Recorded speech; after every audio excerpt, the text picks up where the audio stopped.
I'm Somya, and you're listening to Philosopreneur, where we explore the intersection and integration of the philosopher and entrepreneur. Today's guest is Matt Doe. From oil rigs to online writing, Matt's mission is to provide a meaningful alternative to the mundane 9 to 5 by solving your problems offline and sharing the solutions online. I hope you enjoy this conversation. Hello, Matt. Thank you for joining me on the Philosopreneur podcast. It's a pleasure to be here. Yeah. So why don't we go ahead by just sharing a little bit about where you are right now and what do you spend most of your time doing? Where I am right now, you mean temporally? Like you mean physically, or you mean just headspace wise or in general? I'd say both. Where you are physically and then where you are perhaps metaphysically. Yeah. Metaphysically, well, we'll start with the easy one. So I'm in my hometown, my home country right now. So I was born and raised in Perth, and I'm still here. Mentally, metaphysically, physiologically, psychologically, they're all the big ologies. Where I'm at is I'm at a pretty good. I'm in a pretty unique time in my life right now, actually. So I most recently was a safety risk advisor at a petroleum company. But I have since left that structured 9 to 5, and I am in a pivot into an entrepreneurial space. So in terms of my headspace right now, I am a serial overthinker. So I do a lot of it is just thinking about that in that space. And the other question was, what am I doing right now these days? So these days, well, actually, most of my time is just spent ruminating on one of the products that I'm trying to build right now, a digital product, and everything that just comes with that in terms of the online landscape of writing content, putting it out there, making sure that the philosophies and the systems that I'm trying to put together make sense, especially for the nature of the solution that I'm trying to solve, which we can get into. But yeah, most of my time is spent thinking and writing, so it can be a bit of an echo chamber in my own head. But I just mentioned Perth is a beautiful place and the weather is fantastic, so it's always good to get out and talk to the birds and stuff like that.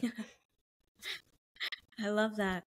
Yeah, I you and I met on X, formerly Twitter, and I've been so fond of your writing and your thinking, and just the way you are in general. Deeply, deeply philosophical. So I'm curious, when did you begin writing? When did I begin writing? It's a good question. So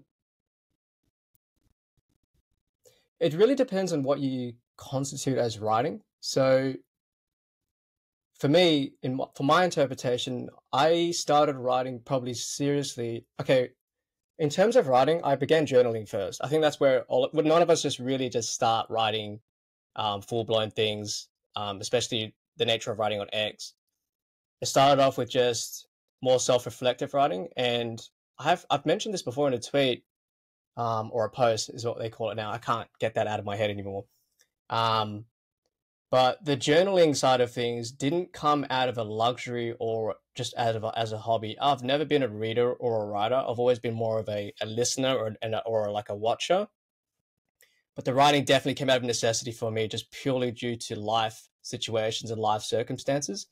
So one of my best mates, actually, he bought me this journal. I forget what it's called. I think it's called the Mind Journal, something like that. But essentially, it's just a beginner level journal, and it has prompts, and it has like emotional checks. It just has all these things that just get your brain going. Because I knew I needed to write, and I got that from, I think I got that from Jordan Peterson, who I'm a huge fan of his. So he mentioned a lot about just the perks of writing and how if your life is in disarray, you need to just be able to formulate your thoughts and get it out there. His whole thing about turning chaos into order and writing as a mechanism to that. So I spent a lot of time in the habitual process of just journaling. And then what that does to your brain is quite spectacular, at least for me. And then over the years, it turned more into essay style writing. Again, I've never been I think English was probably my worst grade in school. um, so I started to just write essays to myself just from the books I would pick up. Because I would notice the books I would pick up, especially when I used to compare it with my sisters and my friends, it was just completely different. It was all philosophy and it was all self improvement. I guess that's not too unique. I guess a lot of people are into that, but I was always sick of reading books and forgetting it. So I would try to get the books, and even if it was just writing the table of contents out, I would do that. And then, yeah, it sort of just transformed. More things lead to another. You get more open to different business models through different people. And then I started to write. Oh, I jumped a step there real quick. I did do copywriting for a little bit. So I did mention that I've transitioned from more of a 9 to 5 to the more entrepreneurial. In between, there was a bit of a freelance period where I dived headfirst into a copywriting, freelance copywriting. And I did do some, I guess you would call it formal training there, just to learn more of the persuasive frameworks. Because writing is so amazing. There is so many different formats to it. There's the self-reflective, just brain dumping. Then there is the structured, I'm trying to answer a question, essay writing. And then there's copywriting, persuasiveness of how to actually convey that to somebody in a storytelling format. So there are so many different formats to it. So yeah, I guess when people ask me when I started writing, it'd probably be, I didn't even answer the question. It'd probably be about 3 years ago or 4 years ago when I seriously started to self-reflect, I guess. So yeah. Wow, yeah, I love that. You've been on quite a journey as a writer, and it all started with journaling. So would you say that's handwritten, or you were also typing? And if you do both, what do you feel is the difference between handwriting and typing? Yeah, it's a good question. So handwriting for sure. Um, I'm not sure why. I don't know what the literature is, but I'm pretty sure most people are not, I don't know. I don't know what the exact literature is, but I know there's something in the brain that just helps you retain what you write when it's handwriting. And handwriting also slows down your thinking. It forces you to slow down your thinking. And if you're like me and you think really, really fast and you need to be able to force it to slow down, handwriting was always the go. And also because my friend gave me the journal, it was a physical journal, so everything was just physically done. Um, but then, yeah, so sorry, with journaling, I always kept the handwriting. With writing, like actual essay writing and writing on Twitter or my newsletters and stuff like that, obviously it's all it's all digital, just purely because it's faster. But I will say I do have I'm not sure if it's a unique process, but a personal process. When I am writing a newsletter, for example, I do always start physically. I just cannot storyboard. So if I'm storyboarding it, like as in if I'm just trying to like figure out the pieces, it always starts on the whiteboard actually. So not on paper. It starts on the whiteboard, moves to paper, and then it moves digitally. So it goes through this weird um yeah, it goes through this weird cycle, I guess. But that's the only way I know how to do it because what I've noticed when I do go straight into the computer, I'll just type out 2,000 words, and then the next morning I'll read it and I'll be like, "What is this crap?" Like it's just crap to me because it's not slow. It was just dumped, and yeah, so it needs to be slow at first, and then I can pick up the pace later, especially when I'm editing. So That's yeah, super interesting.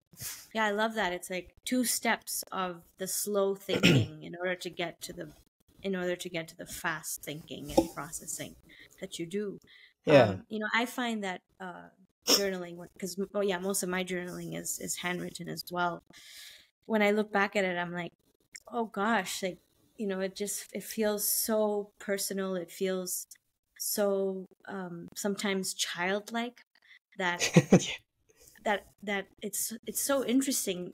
That part of myself does not come through when I type, and so I'm just so curious as to what that is. Like, there's something about the direct touch of the pen that brings out this inner child versus someone who's just in at work typing away, that brings out a bit more of a adult, wise yeah, outlook in terms of the way that you write. Do you get that feeling as well?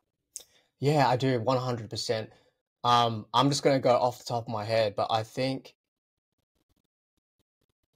when I am writing on paper, it's not even linear to a degree. It goes everywhere, and I'm also scribbling. So I think there's that freedom in that, because when you're typing, obviously you have to, type, hit space, go down the page. Everything's very organized and structured. And I think what tends to happen is because producing and editing are two different faculties, and they should never mix, which is a very bad habit I have. And I always preach to people to, if you have that habit, to work on fixing that, because um, every time they mix for me, I just pull my hair out.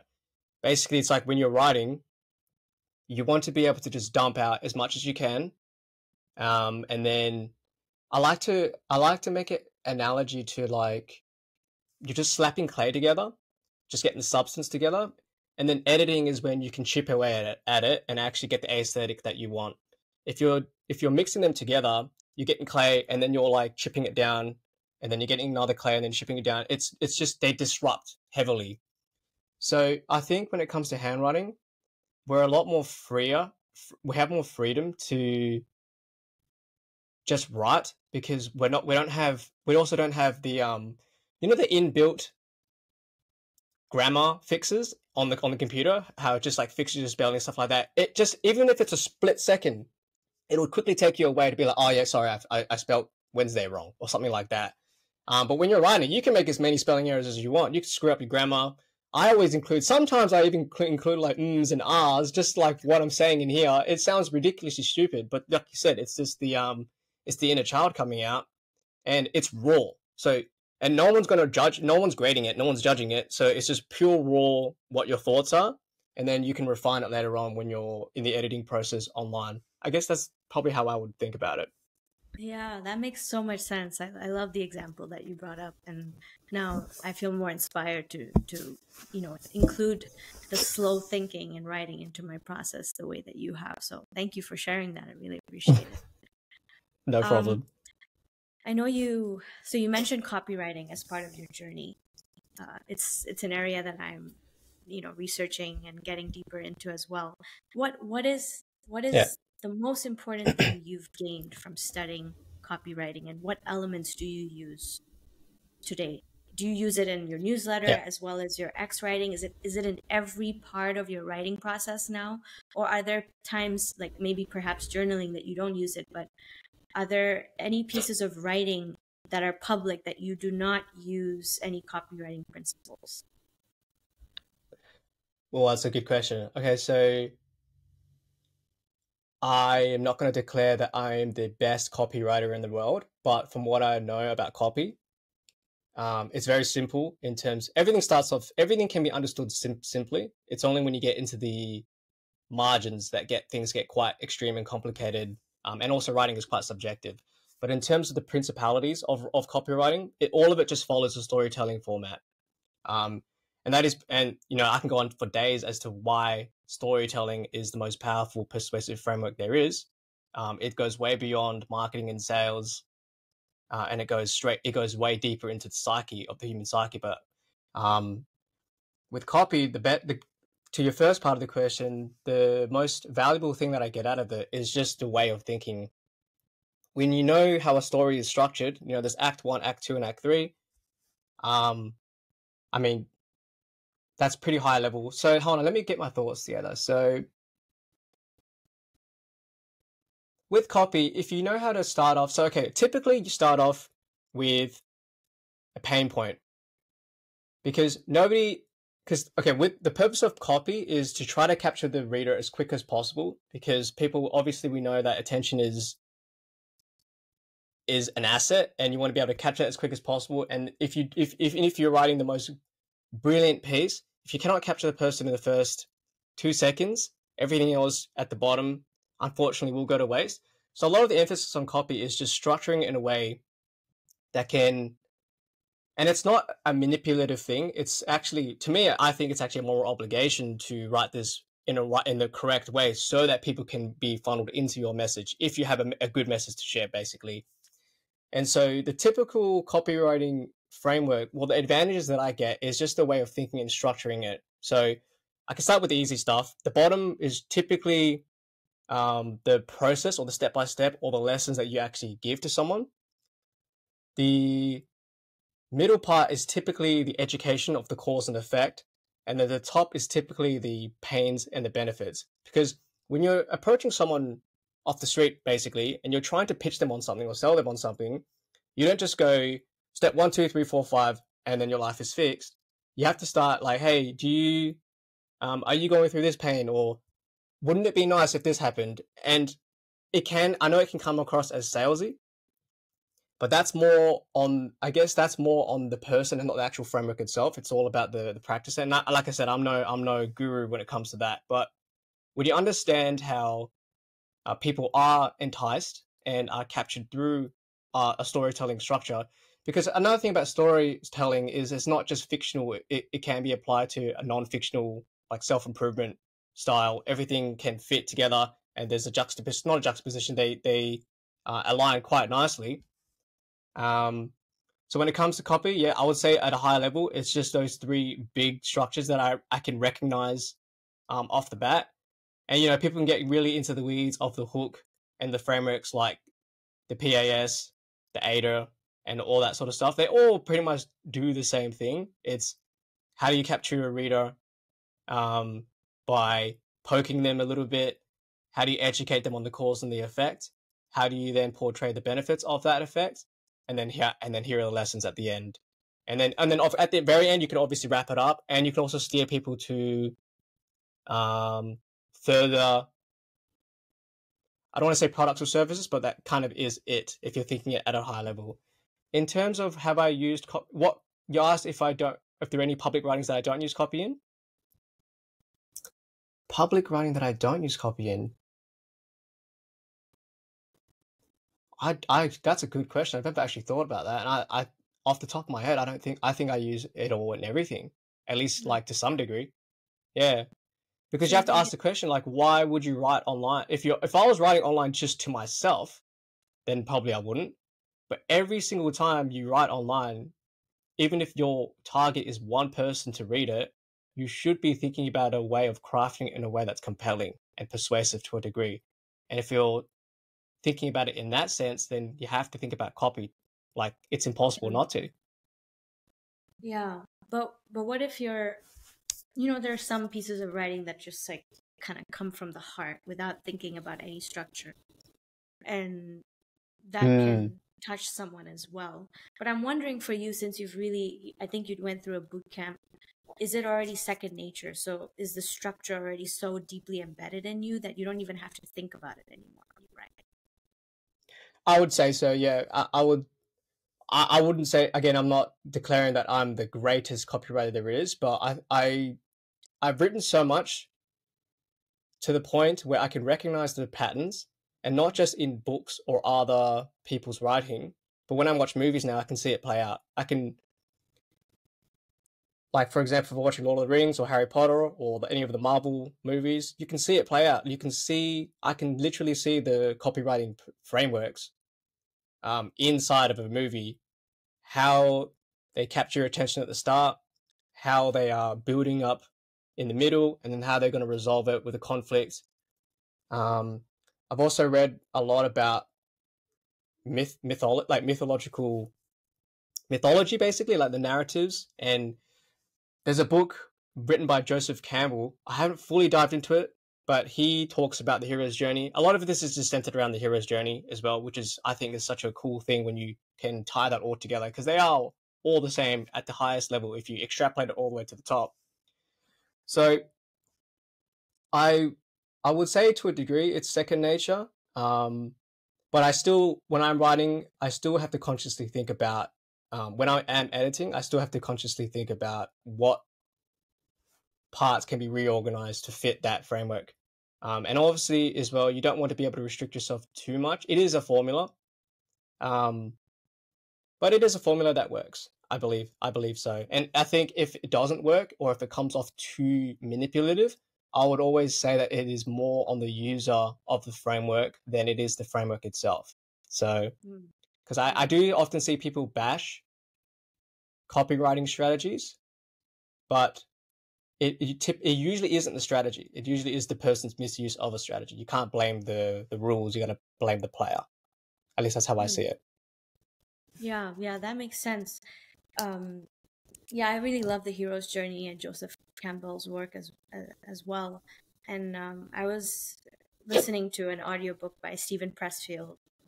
He wrote the War of Art, and I was listening to his other book called No One Wants to Read Your Shit. It's a good one. And he basically said, when you leave a theater feeling like, oh man, that movie was so bad, I just didn't resonate with it. It's probably because they did not follow that whole structural formula. Now, my question is, and I don't know if you have an insight into this. Why is it? I mean, we're so we're so embedded in the unknown and this sense of originality and creativity and innovation. Why is it that the human psyche is so embedded in this one structure? In this story, the monomyth? Oh Yes. man, oh man, you asked me a big question, and the thing is, I'm still piecing that out. And it frustrates me because it's one of those things where I feel like I know on an intuitive level, but it's hard for me to rationalize or formulate in actual words. Why is it that okay, I can try my best. It'll sound so, I could probably totally mess this up, but I'll try. It's a good challenge. So when we're thinking about that, we have to think about the point of a story in the first place. Okay, so the point of the story in the first place, you cannot call it a story unless you say the moral of the story was blank. So the fact that there's a moral of the story means that there is a lesson embedded in the story. So it means that the point of a story is to convey a piece of truth or a wisdom. So let's just use that as a framework of you have to be rooted or grounded in truth to tell a compelling story. And then everything else is just the decorations on top of that, just to get that story across. Lord of the Rings teaches lots of different things. I think one of the main ones is fellowship. Well, I'm not going to get into all of them, every single moral of every single story, but there's a moral there, and there's a truth there, and there's a lesson to be told. And so we're talking about truth there, right? And then there's another truth, which is more scientific, empirical, data sense truth, which is the world. So it's not me, actually. I get this a lot from Jordan Peterson's Maps of Meaning. He talks about the two separate worlds of the world of matter, material, and then the world of what matters, or value. And when we're trying to convey truth, I could say that this piece of plastic is made out of X, Y, and Z, and that would be true. But utility-wise, value-wise, it doesn't, who cares? Like, we only care if it's made out of that so that we can use it for something, right? The human experience needs to know why. Basically, why is the big thing? Why does that matter? So once you ask why, there's meaning involved. So then you ask, okay, what matters the most? And how do we describe that? That's when we have to play in the realm of what matters, which is the realm of meaning. And that can only be done through story. Now, why we are so wired to the hero's journey, I think it's because it is the best. I think on a very unconscious or deep level, we humans recognize that it is the best way to tell the deepest truth, or the deepest structure to convey the deepest truth. And so we're so drawn to it. And also with the hero's journey, so we should talk about the main themes of that. It's typically one of great sacrifice, one of great exploration, and it always has a form of transcendence at the end. So there is always transcendence, growth, exploring the unknown, and those things are deeply embedded in the human experience. Every time you wake up in the morning, the whole day is nothing but chaos. So we have to be able to navigate the day and be able to transcend whatever we face, return back home, which is embedded in the hero's journey. So hero's journey is typically ordinary world. You explore the unknown world, you take a lesson with you, and then you go back to the ordinary world more in a transcendent state. So it overlaps so heavily into the human experience, and I think that's probably one of the main reasons why even at an unconscious level, resonate with that. But yeah, I'm still trying to figure that out. I don't know. How did I do? No, I think that was really, really great, and there's something so profound about this notion of, truth at the heart of the hero's journey. And I mean, I love the example that you gave about waking up in the morning, and there's just a tremendous amount of chaos. I mean, yeah, you can kind of see it because you're sleeping and you're in this dream state, and then the alarm goes off. And sometimes, just sometimes, I mean, depending on how well you've established a routine, you may want to avoid that call to adventure. You're like, oh, I just want to sleep a little bit more. So you're already hitting that second layer. And then something happens. Maybe you go to the gym and you're totally transformed by this insane workout, and then obviously you're this new person right after that. So yeah, throughout the day, you're really going through that cycle over and over and over again. So it's an infinite cycle, 100%. And you're right. That's a good example. Yeah, when the alarm goes off and you want to stay in bed, that is a refusal to the call. Essentially, you're 100% right. And that's another thing I want to quickly touch on is that because the story usually doesn't kick off unless there's a call to adventure. And a call to adventure means that there's a call from the outside world, meaning that there is an unknown thing that needs to be explored, that is calling to you specifically. So it is a call to your action, which is a very special thing because, most people, I don't want to sound mean. A lot of people don't like to think that things are happening for them. But when you get bothered by something in the world, it's calling to you. Like I can get pissed off at a lot of things, and instead of, I guess, sitting at home complaining about it, it is a direct call to adventure to go and investigate what it is, so that you can resolve that thing if it's actually truly something to be worked up for or not. That is a call to adventure, and you can refuse that at your own peril, I guess. And yeah, that sets the sequence off. And you're right, it happens with everything, even the most smallest thing. The hero's journey has to play out. The first time you enter a gym, it plays out. Like, you don't know what's going on. You refuse it. You probably get intimidated by all the weights. Something spurs inside of you that you need to get out there. You do it. Mentor comes. Perhaps it's a personal trainer. Perhaps it's just someone working out trying to show you what's happening. You go through a supreme ordeal of overcoming your own ego, or I don't know, there's an overcoming or transformation there, and then you return home and you're like, wow, I just learned how to bench press. Like, you can apply it to basically everything. It doesn't have to be such a grand thing that people can or that I often ascribe it to. Yeah, exactly. It's really cycles within cycles. So yeah, thank you for entertaining that question. I appreciate your perspective a lot. No, it's good. So, yeah, so I know you're working on an info product, the North Star, and I do want to get to that. But before that, I'm really, really interested in talking about your time in the corporate world with the oil rigs. I need to know this story, and how, I think I know a little bit, but maybe just for our audience, what led you out of that, and why entrepreneurship? Okay, so okay, yeah, so I would say for the majority of my life, I followed a traditional route, very traditional. I come from quite a conservative Asian background, very typical. Study hard, get into a STEM field, graduate, go for the top paying job, and your life's done. So I have always had that internal conflict from the beginning. I would say, like, I was that annoying kid that would constantly ask, why is this happening?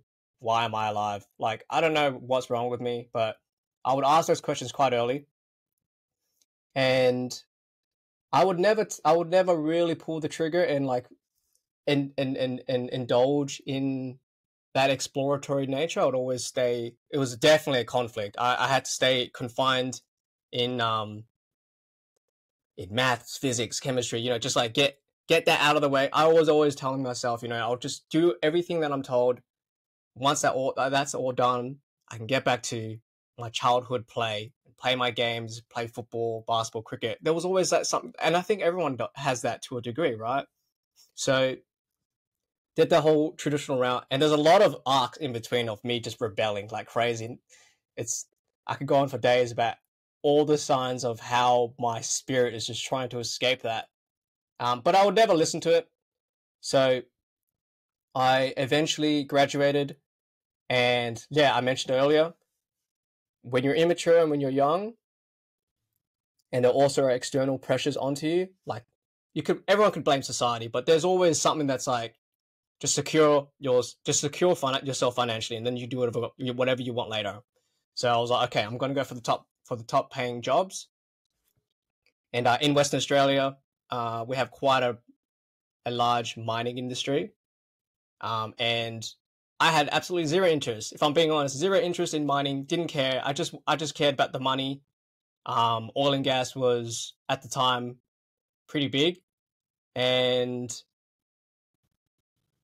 yeah, I just applied for it, jumped through all the hoops, went through it, did it and also I will say it was a I was writing about it the other day. It was an amazing experience. It's not your typical 9 to 5 where you just clock in and clock out, although that is the nature of a 9 to 5. It's quite a high performing. It really pushed me. It really pushed my level of thinking. It really helped me develop as a human being. It put me under a lot of stress, which builds character. So I often talk about my old jobs. I try my best not to talk about my old jobs in a negative light, because it really did help me a lot. And so yeah, I did. In the program I was in, the way they structure it is they rotate you every single year to get exposure, because it's such a being in the oil and gas industry is a completely foreign language. It took me about 2.5 years to even understand the lingo or the jargon that people use, and because it's such a big, multifaceted, complex business model, that it does take a bit of time to understand it. So that they rotate us around. I have had good experience going to our onshore gas plants. Went offshore as well in my third year, so on the drilling rigs. So I had a lot of good exposure to just being around different environments, different people, undergoing different missions and side quests. It was quite a ride. It went quick, but it was quite a good ride. In terms of, did you have any? Otherwise, I'll keep rambling. Did you have any questions in there?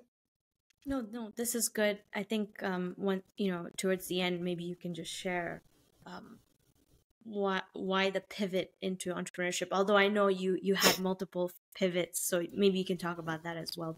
But now you're at this stage at which you're becoming an entrepreneur. So Right. yeah, why that path? Okay, yeah.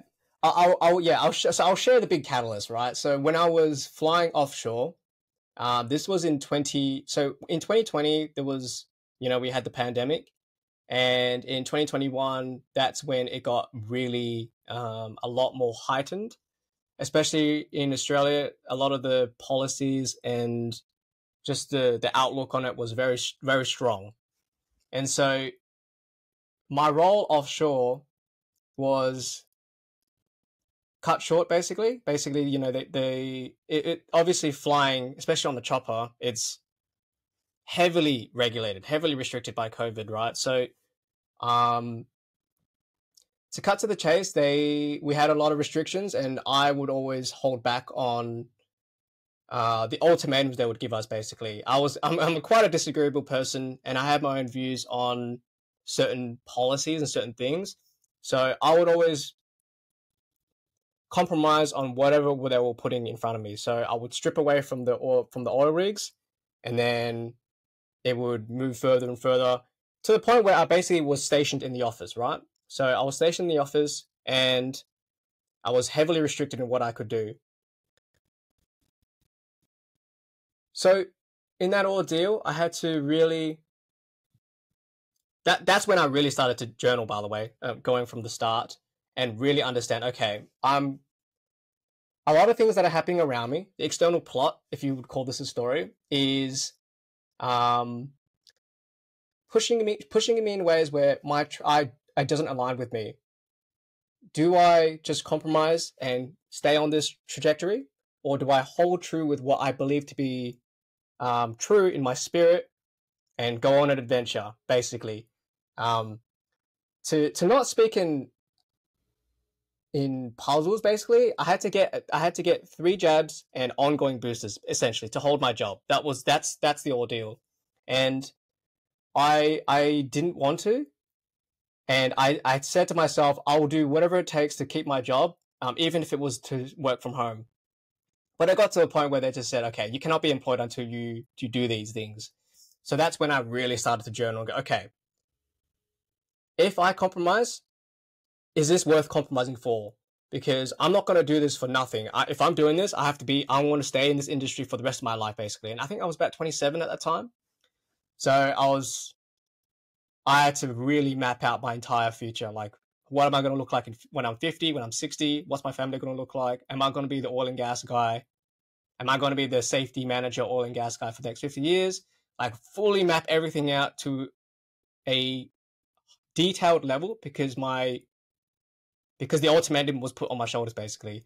Company told me I have 30 days to make a decision, and in that 30 days, I locked myself in my room, didn't speak to anyone, and was writing on the walls, basically, just figuring out, is this what I want to do? And I know that sounds extreme, and it probably is, but I've compromised on my life many times beforehand, and it never worked out. So I knew that this time was a sign where I really had to take this one seriously. And it's only starting to pay off now. So when I decided, okay, no, it's not worth it, I'm going to pull that trigger and listen to the calling of the world. And this could be an opportunity for me to really pursue what I wanted to do, which was a more entrepreneurial route. That's when I did it, and I went through a year of just total darkness and chaos. Not only with the jobs and stuff like that, I was heavily restricted with my personal life here. I couldn't go anywhere, basically. So that 30 days of just being pigeoned in my room pretty much went over for into almost an entire year because we had crazy lockdowns and stuff like that. I also was villain number 1 in terms of what you read on the news. So it wasn't a good, happy place I was in. And I could actually feel the resentment building inside of me. Like, I had a very dark spirit that was conjuring up, adding up from all the other years where I was just basically compromising on my own beliefs. But I knew deep down, there's always something deep down that keeps your faith strong. So, yeah, I can talk about all the pivots I had in that year. It was quite a hectic year. I didn't just go straight from copywriting. So before that, I did all the self-improvement stuff. I basically listed out all my interests, all my strengths, what my personality type is, did the Big Five, did the Myers-Briggs. I basically did everything I could just to understand who I was as an individual and what I could offer this world. And I tried my best not to think about money because it was money that got me in the shit in the first place.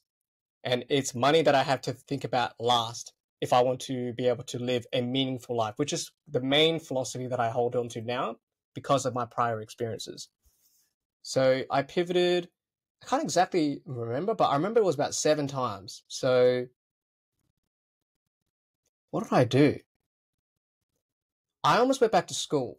So I wanted to do philosophy. I was like looking at schools to do philosophy. I looked at MBMAs. I looked at, I forget. I looked at a bunch of stuff. I think my mind was so chaotic at the time. And I eventually landed on copy, and I think I landed. Oh, that's right. So before copy was, I know I just said that I wasn't thinking about money, but I was thinking about doing a sales job because I knew that sales was going to develop my character like crazy. So, because at the end of the day, if you want to be an entrepreneur, you do need to know how to sell. Even if it's not a door-to-door sale, you need to be able to know what it's like to be exposed to the sales environment and get rejected like 1,000 times. So I needed to get that under my belt. So I was looking at sales roles. And then that's when I discovered, I even looked at law. I was looking at so many different things. But then I did figure out that copywriting was a thing. And I was like, what even is copywriting? Like, it sounds like copyright laws. But then I figured out that it's basically sales, but through text. And I was like, okay, if I'm going to learn how to sell and I'm writing a lot, journaling anyway, let's just put those two together and see what I can do with that. And then that's when I started to try to do freelance work. And I reached out to about 100 clients every single day, got rejected every single time. So I've learned a lot with that endeavor and how many stupid things that I did. And I like to think of myself as a smart person. I'm like, dude, when I look back on that, I'm like, man, there's no way you're a smart person if you're doing that stupid crap. So I went through all that stuff. And then another pivotal moment was discovering Danko, as a lot of people do on the X space. The thing with him is that the thing that I'm so grateful about him is that I went through already so many different things before him. And when I watched his video, he just connected a bunch of I had a bunch of nodes in my head that weren't connected. Once he just laid out his one-person business model philosophy, I was like, wow, like, if I'm going to be outreaching to people anyway through copy, I could just do this for myself and build my own leverage at the same time. So I did that, and I was doing about 70-30, 70% outreach, 30% my own thing. And then it's so fun to do your own thing. So it obviously just started to like 50-50, 60-40, and then it just became 100%. Like, I'm just going to go all in on this personal branding thing because I'm in the unique situation where I have funds from my old job. A lot of the stress and the anxieties I used to feel getting out of that, I've already been through that fire. I've already learned copy and I've already done all these things. So I'm like, this is perfect. So yeah, started my X account. Still made a lot of mistakes through X, I would say, but you know, you have to embrace that as a solopreneur and entrepreneur. So, and I wholeheartedly do embrace that. So, and now we're here, like just under a year. I think one more month, and that would mark a year of Twitter writing. Wow, quite a journey you've been on. So many pivots. It's incredible to really hear about your journey. So you're working on the North Star right now, which is an information product. And yeah, I'd love to, if you could share more about that and why you've chosen to do an information product. I know it's a thing that many personal brands are doing on X especially. But yeah, if you could just share more about the value of that. And on a more entrepreneurial note, I know you said you have funds to sustain you, but what is your plan in terms of a revenue generating activity as you continue your personal brand? Yeah, it's a good question. Okay, so for the North Star, we'll have to strip it back a bit. So in terms of, if you're not familiar with the one-person business model or the solopreneur creator business model in general, I'm not saying that I'm an expert either, still very new to it, but from what I know, it is at its highest level, very simple, solve your own problems, and then you share the solutions online. This is the solo business model, I guess. And I can talk for days about why I believe in that and subscribe to that business model. But to cut it short in terms of to get into the North Star, to solve your problems. So the North Star is my attempt at solving the problem that I had, basically. So the biggest problem that I've no doubtedly faced after my exit from my old job was, I would say, it was probably 18 months to 2 years of total disorientation, existentialism, and just trying to figure everything out. If it's kind of one of those things where the flood came because I wasn't prepared, and I truly believe the flood will come. And I don't mean to sound like a pessimist, But I believe that the flood will hit everyone at one point in your life, and if you're not prepared, you cannot shake your fist at the world, because we all have time to prepare. And so I wasn't prepared. I basically lied to myself for a very long time, and then when the flood did come, I had to get everything ready, and that was I wouldn't wish that on anyone. It's tough because it did build character, but it was tough. It was definitely tough. And so the North Star is my attempt at putting all that together and really shrinking that down into a very simple way, without all the crap and all the stress and all the overthinking that comes with that. So the elevator pitch to that is basically, if someone were to come up to me and ask me, I'm totally lost in life and I don't know where to start, what would your advice be? The North Star is something that I would give to them. That's my motive. So in terms of why information product and all that stuff, it just sort of fits to that. So I always like to target the problem and the solution that you're trying to solve, and everything else should just fit on top of that. So did you want me to get into the North Star a bit more specifically? I mean, it's up to you how much ever you wanna share. But yeah, I'd love to hear more if you want to share. Yeah, happy to share, because it is a very vague and ambiguous thing to say, like, okay, what do you mean by, how are you going to solve someone's problem if they're lost? It's a big problem. Like, it's more of a spiritual problem, right? And it's not like I'm yeah, I wouldn't call myself an expert in that, but I'm qualified to the extent of what I went through. So, and I think most people are qualified to the extent of what they go through. They just don't realize that. So it's pretty simple in terms of what it is in its high level. It's just 5 major steps, which is, so a lot of people in the self-improvement space talk about building a vision for yourself, which is, what does your ideal life look like in, let's say, 1 year, 5 years time? And you want to target the big things, such as your social life, your family life, your career life, and perhaps your leisure life. So just big domains, and you want to craft that vision so it gives you something to target and aim at.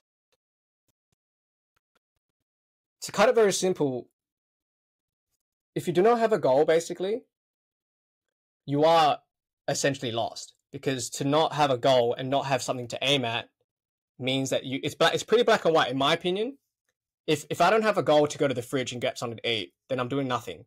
So the goal orients you to something, and an orientation is a pathway, and a pathway will have obstructions. Obstructions inform what skills and what deficiencies you have. Deficiencies will inform what skills you need, and everything can kind of flow on from that. So, in my opinion, a goal, a big one, is a very important thing to have, and that's why it's called the North Star, because it's a symbol of why it's something that's ideal. It's ideally, it's quite unattainable, because we always want to be in the process of striving towards, and this is how we cannot stay lost, basically. And that was my major problem, is that I didn't know what I wanted. That's what it comes down to. You don't know what you want. But before that, that's step 2. I know there's 5 of them. The reason why there's one that is before that is because it is very difficult to actually craft a vision if you don't know who you are. So I mentioned very briefly that I went through quite a long period of understanding what my personality type is, what my skills were, what I was interested in, what I'm curious about, all those things, right? So there's a first step, which I call the foundations, which is establishing your roots, who you are as a unique individual. You are a very unique individual. The listeners of this podcast are unique individuals. Everyone is unique to their core, and that in and of itself is a monopoly of one, if you know how to leverage who you are as an individual. So I'll just speak for me personally. Everyone does the Myers-Briggs, but a lot of us do it for fun. But I did it again, and I took it seriously. And I read it all, and I was like, okay, this is who I am. Because people need to really internalize that you truly don't know who you are. You are a very complicated and unique specimen, and we do need to have these tests to understand ourselves to a degree. I did the Big 5 as well, and I did this thing called the Clifton Strengths. It was awesome. But I won't get into that too much because I'll get nerdy. But it will highlight my 10. It highlighted my 10 top strengths, which when I look at it now, all fits perfectly with what I'm doing now. But when you have those things, that foundation of who you are, you can use that as a foundation to build on top of. So when I had that, then I knew the vision easier. Because if you don't start from something that's foundational, you may construct a vision that's your parents. You may construct a vision that your best friend tells you. We are influenced by so many different things. We don't know what we want. Like, we have to understand and lower our humility down to a level where we truly don't know what we want in life. And so even constructing a vision could be detrimental, because the last thing you want, especially for me in that situation, was to build another jail cell to to navigate towards, right? So you have your foundation, you build your vision, and then a vision, the next part of a vision is so high level, you want to be able to deconstruct that into goals that are actually targetable. So I was writing the other day because I was trying to think of an analogy, and I used the Jacob's ladder as an analogy. You know, it's a ladder to heaven. Heaven is your ideal vision, and the rungs on the ladder are the goals that align to that. And the rungs are what you want to be able to target. So, for example, if my vision was to win a basketball championship, one of the goals would be one win of the season. And then you can break down the one win is, how would you win one win of the season? Okay, I need to shoot better. And then you break down, how does shooting better? Okay, I need to practice my technique. So those are all mini goals, but they're aligned to one. And a lot of disorientation comes from when the goals are just sporadic everywhere. So the third step would be how to break down your goals into a digestible approach. And then after the goals, the next step would be strategy. So we've done the why and the what. This is the how. And I am still investigating this, but I want to really break down the scientific method, because I truly believe that we all practice scientific method to a degree. We just don't consciously say it. Like, we all observe, we all question, we all experiment, we all hypothesize, and we all conclude. We do this at a rapid rate. But if you know how to embed that framework consciously, you'll be able to articulate your goal and go through that process and go, okay, this is the specialized method that I'm going to use. Because these goals, we go from abstract to narrow. So when it comes to narrow, we need to have specific knowledge. And specific knowledge, you cannot just Google that. They typically come from people who charge money for that, right? Or it's usually hidden behind walls. So this is the period where you really need to dig deep. And I can give you the framework, but I cannot tell you what you need to do, because everyone's goals are unique, because everyone's vision is unique. After you have your strategy, I move on to a project section, which is basically this is the when. So I'm answering all the big questions, the who, what, why, and then the when. This is when you just put it into a sprint. So if you have a 1 year goal, you put it into a 2 week sprint, and you go and you experiment like crazy. And you need to embrace failure, because you will fail. And you get all that feedback, and then you cycle through it, just like the hero's journey, over and over and over again. And that's it just could be completely useless.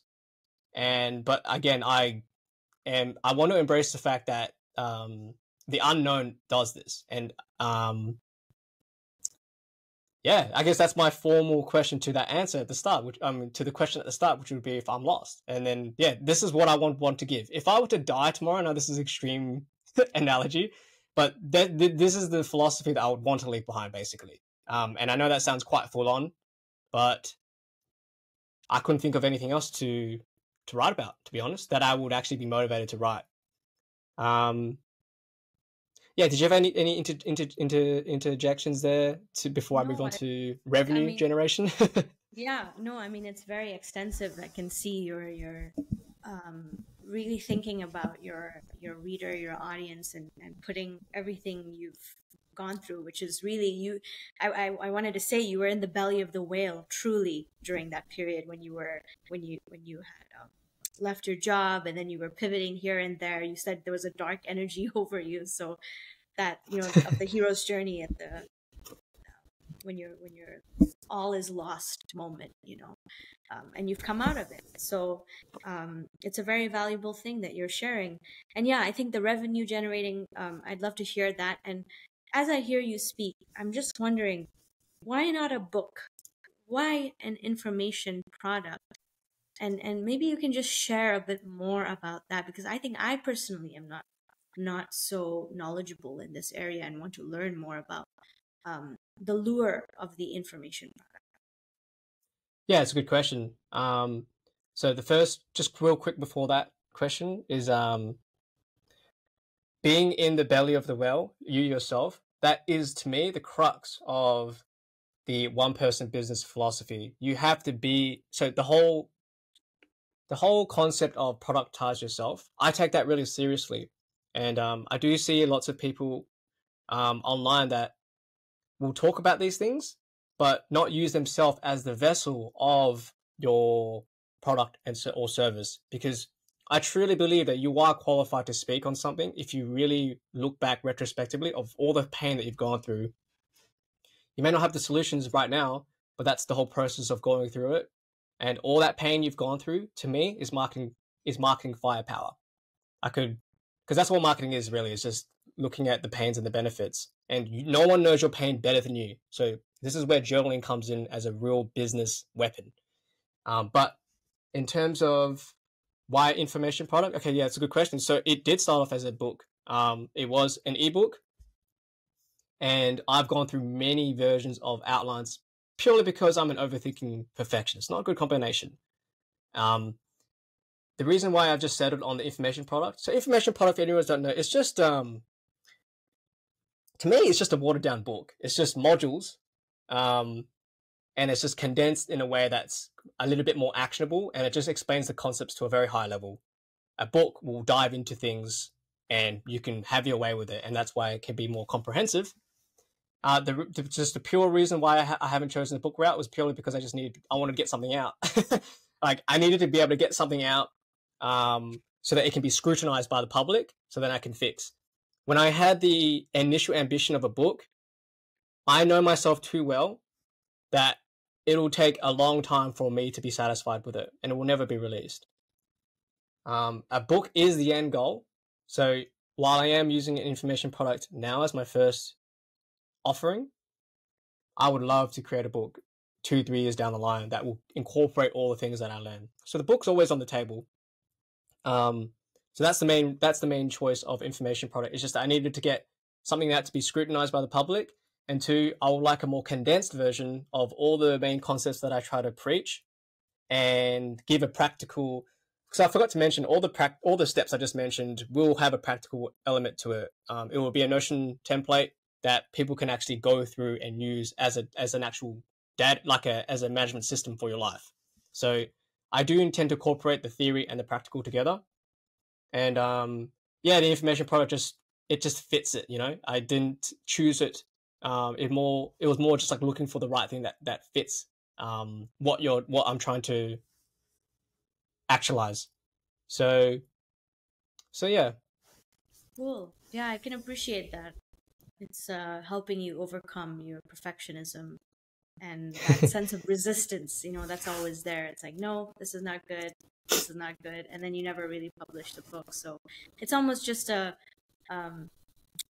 small step towards writing the book is doing this information product. And I appreciate that you're wanting to put it out into the public so that you can get the feedback that you need to make the book even better.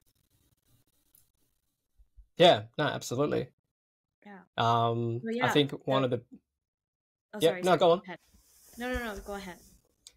I was just going to say, I think one of the biggest struggles of being because even calling myself an entrepreneur sounds foreign because I'm so new to it. But one of the big things about it is overcoming that resistance of public scrutiny and perfectionism. I think that perfectionism side of me it has its pros and its cons, but because I come from a risk management background, so I know that it's a risk, and to manage it, I know that I just have to put something out. So that's one of the main reasons why I was like, okay, like if I do a book, it's going to take a long time because I will not be happy with certain word choices and chapters, and it will just take forever. So yeah, that's one of the, and also with the Twitter growth space as well. You're you would know for sure as well as a ex entrepreneur yourself. Time is very difficult to manage, especially if you're trying to craft all these different things going around you. So the book or the product was a way to streamline the content writing process to all the different forms. So you have your newsletters, your mid form, and then your single posts. I mentioned the Jacob's ladder earlier. It's a similar analogy where you're taking massive concepts and you're distilling it all the way down to fit 280 characters, because 200 characters is nothing. So that's how I try to manage it all and still try to get the main goal achieved. But yeah, that's cool. I'm excited to read the North Star. So, any idea when you're gonna publish it? Yeah, I was doing some strategic work yesterday on the times and stuff, and I always underestimate how much, and I'm not trying to blow it up to be, because it's going to be shit. I'm going to tell you right now, it's going to be shit. It's a first. Every first versions will be crap, so I'm more than happy to accept that it's going to be like when people read it, it's going to be like, what is this? So I'm more than happy to. I'm going to give an outlet for people to give me feedback so I can fix it up, but. What I intend to do is I've drafted up most of the modules, but I will release them as newsletters just so it gives me that public pressure that it's going to go out and that I can fix up anything that because if nothing goes out, you will never know if it's going to be like good, basically. So I'm going to let them release them as chapters, sort of as a newsletter thing, and just get a taste. And then, so I think that's like 6 or 7 modules. So it's not very big, not very huge. And then I'll do a final edit and put it on Kartra. I think that's what I've looked at right now. I haven't really shopped around for all the different platforms. And then fix up the Notion template and then just upload it. And then I'll use that as a plug. And it'll be free. It'll be completely free, by the way. I'm not going to charge anyone for this. It'll mainly just be a foundational philosophy that I can continue to leverage for 2024, which I think is a good game plan. Yeah, totally. Very, very excited. Let's go into that question about, because you said you know this is going to be free. So, what's the revenue generating activity as a philosopher? Yeah. So this one is the one where people demand answers for before they invest into any of this sort of thing, because they're like, okay, how are you going to make money off of this?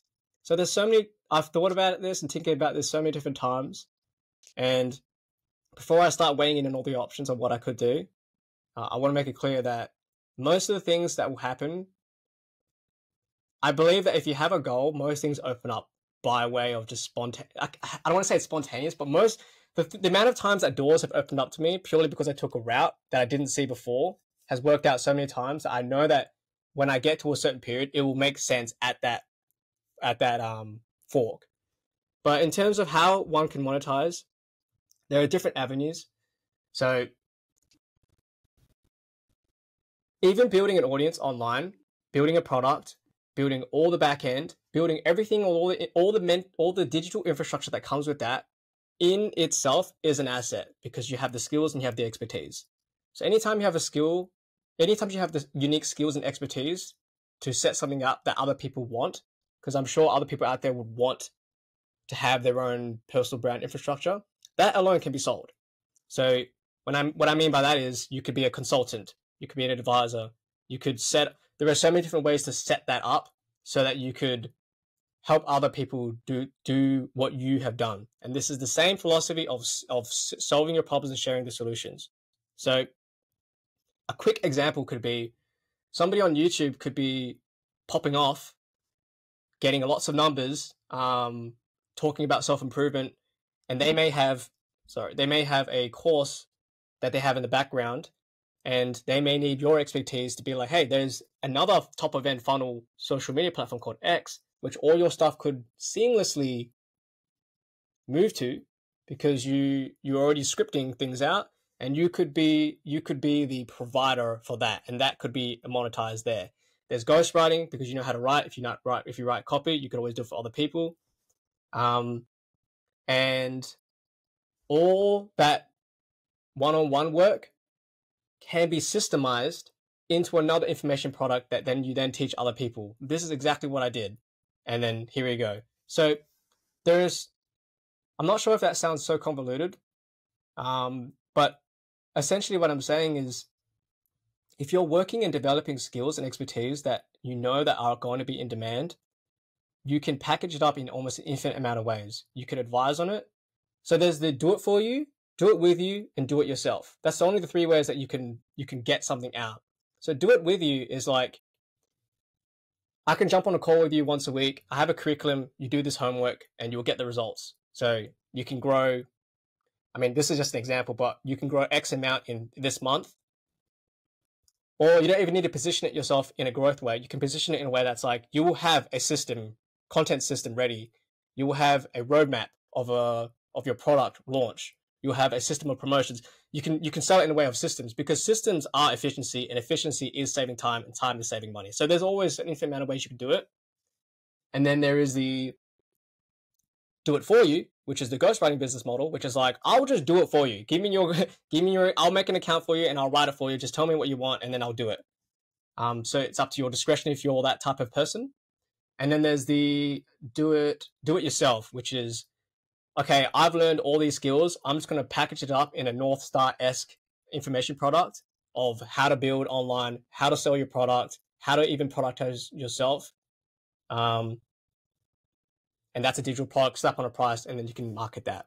So in terms of what I'm going to do, I'll be straight up honest, I haven't fully clarified that, because I've been prioritizing what I'm doing now. And if I jump ahead, it will only take away from what I'm doing now.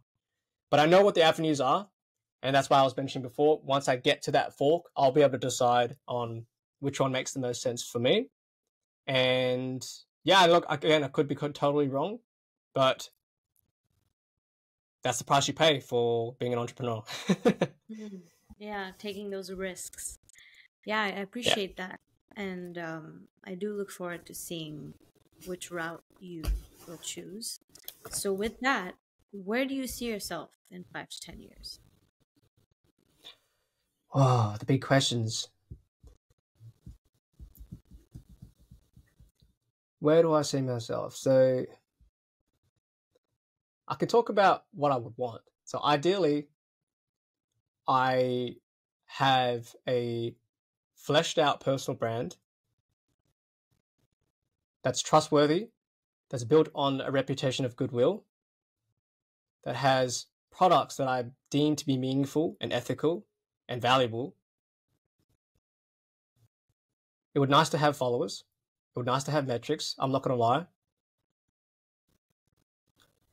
The business side of things are taken care of, and I can focus on other things that I would want to take care of in my life, which would be family. Location-wise, I have no idea.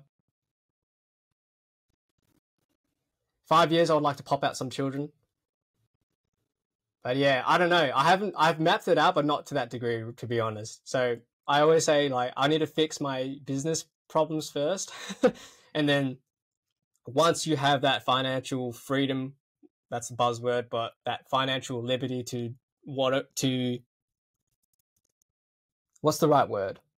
Because money is really just an accelerator of someone's character.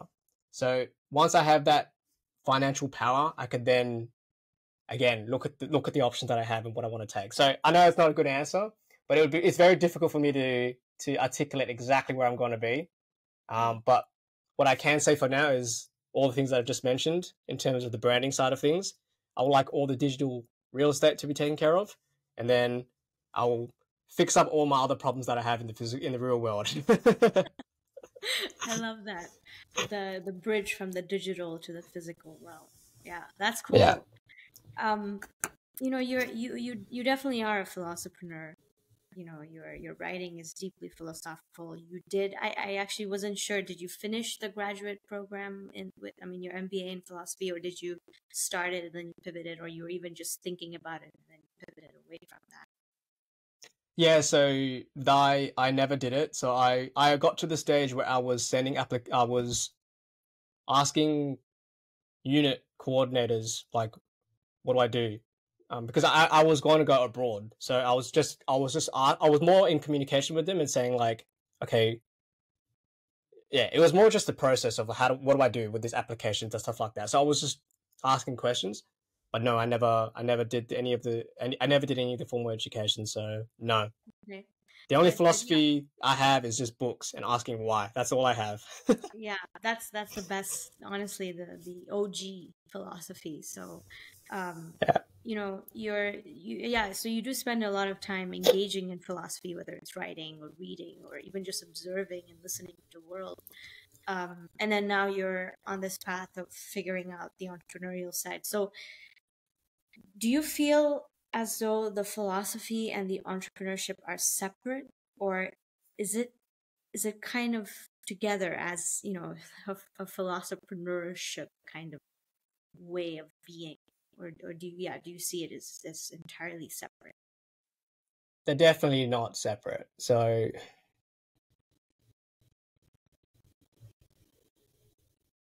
okay, I think if you anything at its abstract level will overlap. So I believe that everything has a connection at the highest level. And when I say highest level, is like when you dig. How do I even explain that? I don't know how to explain that. But we'll just run with that for now. When you get to the highest level, they will overlap. Things do overlap. Like when you're talking about your physical health, when you ask why you want to be healthy, it's like, oh, because I want to provide for my family. So now you're talking about familial things, and then it's like, why do you want to have a good family? Oh, because sense of community. So that's kind of what I mean by getting to the highest level. It's basically asking why so many times that you get to a point where you're like, oh, that's why I'm doing it. So in terms of philosophy and entrepreneurship, when you get to its highest level, they are going to mesh and be the same thing, because at the highest level, philosophers just ask why a lot, and then they get to the logic of why things are. Entrepreneurs really ask, like, how do you do it? Like, how do you get that thing and solve it? So when you put the how and the why together, because if you look at it from the extremes, we'll talk about the extremes. If you ask why and do nothing else, you will drive yourself crazy, because you will end up in a bottomless pit of philosophical inquiry. And if you're just doing the how of entrepreneurship and you're just running full steam ahead, you will forget to reflect on why you're doing the things you're doing, and you're just gunning for things. So to me, the philosopreneur, when you put those two together in moderation, because the beauty and the balance, so the beauty is in the balance of life. You put those two together, and it's an ebb and flow. So you're asking, why am I doing this again? And then you go, okay, how am I going to do it? Then you do it. And then you pause and you go, okay, why am I doing the how again? And you just keep doing that over and over and over again. And you get to a point where you're such an amazing human being that you just have the answers to everything and you know how to do it. So I don't know. That's my concept of a philosopreneur, if someone were to ask me. Yeah, that's so good. I love that. It's so succinct that you put it in that way. I never thought about it as the why and the how. And I'm paraphrasing a little bit but I think it was Nietzsche who said, anyone who has a why, Yes. Can it bear almost anyhow. yes, exactly. And so I love that. It says though, to some extent, it feels as though the philosophy stands at the top, because the entrepreneur has to go through, as you said, like so many hows. Like, okay, let's do this. Let me try this. It doesn't work. Okay, here. But you're trying to reach the top of the mountain. You're trying to grab that gem at the top. So the entrepreneur really has to do way more work than the philosopher. I don't know. What do you think? I think I think successful entrepreneurs need to be philosophers. So if you're trying to put them against each other in a hierarchy, I guess, I would probably agree that philosophy is higher. It's because because philosophy is foundational. It's like that's what it's everything rests on that, right? Because it's kind of like, why are you doing this? If you're going to ask an extreme example, it's like, if you don't have an answer to the why do anything at all? Why are you even alive? Like, why live at all? I know that sounds really extreme, but it's like, it's a good question to ask. So yes, if the entrepreneur doesn't have that, then why is he expending all this energy to do the how? So yeah, I'd rest on what I previously said. Like, the successful entrepreneurs are philosophers at heart, and I guess the non-successful entrepreneurs are the ones that don't have that why and are just chasing whatever it is that chases them. Because if you're chasing something, let's say you're chasing money, for example, like I was, you're not living out a truthful life because you are being not impelled, you are being controlled by something else outside of you. Whereas if you have the why, it's inside out. You have an internal intrinsic reason that you are then acting upon in the world. So it's inside out as opposed to outside in. And that's how I would look at that. Yeah, I really, really love that. So great the way you put it. So can I just ask what was your, I mean, I've read about your concept of a philosopreneur many times, but I would love to hear it again. From the philosopreneur queen herself. Thank you. Yeah, I think one of my principles, it may be principle 7, I think really, really captures it. And it's the way of the philosopreneur is to merge civilizational thinking with commercial undertaking. Okay. So I love that. It's really about looking at the world and understanding it, with maybe in a very Jungian way, like looking at the collective unconscious and really trying to understand what's going on, understanding the nature of reality, and then merging that with a sense of with an engineering entrepreneurial mindset to bring what is in the unconscious further out into the layer of consciousness, but doing that with a commercial mindset. That's the way of the philosopher. That's probably a better answer, but it would be harder to digest as a layman, for sure. Yes, totally. Because no, sorry. I was just gonna say, because as soon as you bring in Jung and the collective unconscious, I'm not as privy on that knowledge as probably as you are, but even that would need a lot of breaking down for the average person to even be able to conceptualize. Like, yeah, that's You're right. yeah. You're right. You're absolutely how would right. you could you pitch that to me? Like, how would, if I'm just some random on the street and you were to try to explain the collective unconscious or like the Jungian's archetypes or whatnot, how would you do that? Well, I think I would really use the hero's journey, honestly, as an example, that there's this kind of pattern to life that is occurring in a layer that's kind of hidden to what we usually see. And for me, I'm an astrologer, so I look at these archetypes from an astrological level, and then maybe that's why it's coming from that perspective, because I look at history and I see the planets that were in alignment, and I see how history has a rhythm to it. So I'm really looking at that, and I'm trying to bring these archetypes of the collective unconscious into conscious reality for people. And for me, doing that is the way that I can do that is through what I'm doing, which is like creating a fashion brand, because I'm actually taking these archetypes, which are not so visible to everyone just yet, and I'm putting it into physical reality. So that's why I feel like the best answer I can give is like civilizational thinking with commercial undertaking, and I don't have to bring the collective unconscious into that. You're right. That's true. I think it does kind of sort of make it a bit esoteric for people. So I do Mm. appreciate your perspective as well. It's the why and the how. I think at the end of the day, it's about inspiring someone to think deeply, really think deeply, and to be We need that. writing about those things, and then to also be thinking about, okay, I have this, I have these ideas, and I see the world in this way. Now how can I bring that and make money from it, and also bring value to the world, not just through my words, not just, literally through my spoken word, through my written word, but actually physically bringing value into someone's life. Yeah. I don't know if I really Yeah. explained that well. Sometimes it's a bit No, you confusing. did. No, you did. You did. Trust me. It's not an easy thing to, like, what you're doing is an admirable endeavor, to be honest, because it's not like you said, to inspire someone to think deeply. I like we do need that, and that's a tough. But yeah, no, I'm with tough tasks, tall tasks. The what would be what's the right word?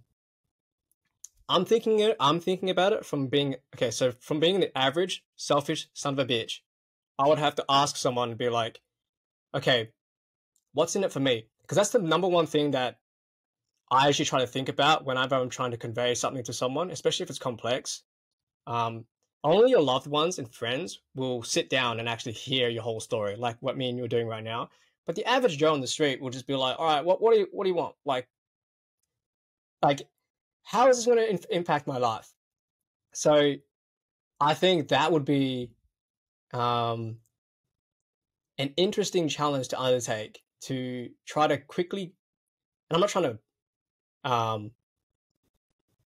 just thinking out loud. It would be like trying to trying to refine one thing that you'd be like, okay, if you did this, or if you knew this, um, how would this? What's one thing that would benefit your life greatly to a degree? I think that's one thing that would be like I guess the elevator pitch, which would be very difficult. Have you ever thought about that? Like trying to distill your message in like a quick elevator pitch?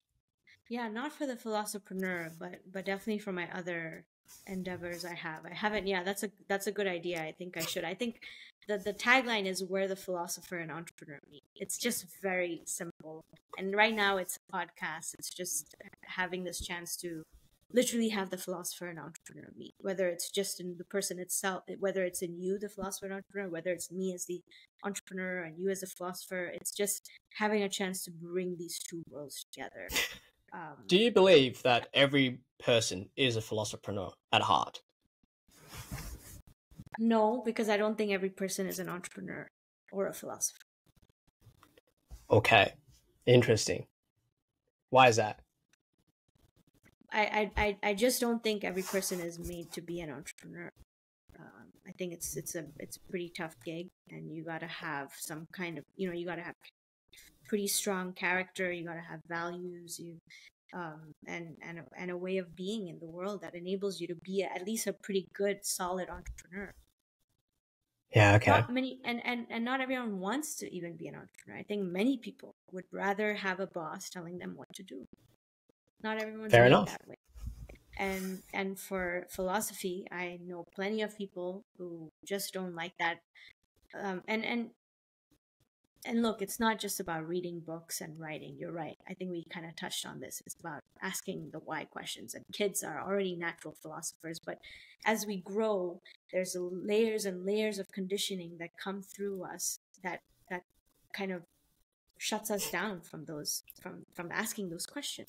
So unless you're ready to dive deep into that area of life and peel those layers of conditioning, then I don't think you're someone who is